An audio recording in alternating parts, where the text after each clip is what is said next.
We talked about the ambition and scale of an NP-led business, right?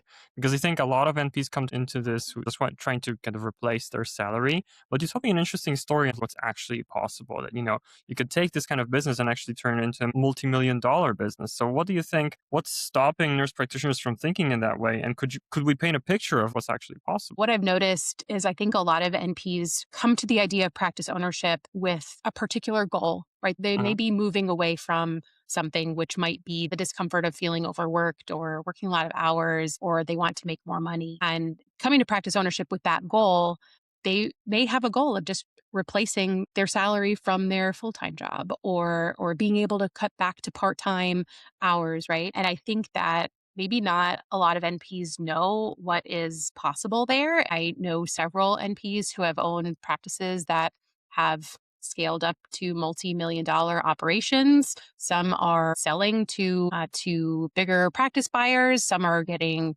investments. Now, this is not common. I wouldn't say that every NP is having this trajectory, but I think if we start to share what's possible, I would hope more NPs will be able to achieve that because I think sometimes we're limited by what our frame of reference is and not knowing what's possible. Maybe I'll only be lucky enough to replace my salary and because that's my goal, I never surpass it, right? So I feel pretty passionate about sharing that message of what's possible, not only to inspire but also to just help NPs and practice owners in general think bigger.